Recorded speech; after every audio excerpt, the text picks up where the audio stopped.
அப்புறம் புதுச்சேரி ஜனநாயகம் திரைப்படம், அதாவது உலகம் முழுவதும் நாளை ஜனநாயகம் திரைப்படம் ரிலீஸ் ஆகிறது. அது மட்டும் புதுச்சேரியில் மட்டும் நாளைக்கு சிறப்பு காட்சிக்கு அனுமதி கேட்டு மாவட்ட ஆட்சியரிடம் அனுமதி கேட்கப்பட்டது. அது அனுமதியானது வழங்கப்பட்டது இன்று மதியம்.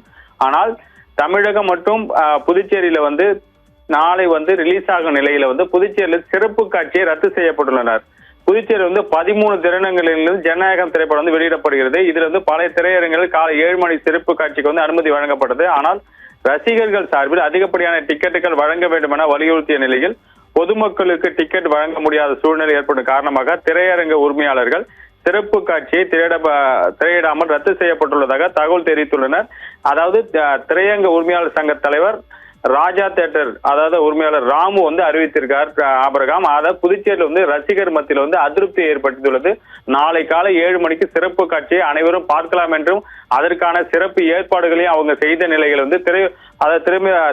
திரையரங்க உரிமையாளர் ராஜா திரையரங்க உரிமையாளர் ராமு அறிவித்து ரசிகர் மத்திய அதிருப்தி அறிவித்தனர். ஆனால் பொதுமக்கள் சார்பாக அவர்களுக்கும் டிக்கெட் வழங்கி ரசிகர்களுக்கும் டிக்கெட் வழங்கினால் பரவாயில்லை, ஆனால் ஒட்டுமொத்த டிக்கெட்டையும் ரசிகர்களுக்கே வழங்க முடியாது அப்படின்னு சொல்லி அந்த கோரிக்கை வைத்துதான் இந்த சிறப்பு காட்சியை திரையரங்கு உரிமையாளர்களே நாங்கள் ஒளிபரப்ப மாட்டோம் என்று அறிவித்திருக்காங்க. ஆனால் ஒரு சில திரையரங்குகள் ஒளிபரப்பு செய்யலாம் என்றும் தகவலும் வெளியாகியிருக்கிறது. அபிரகாம்.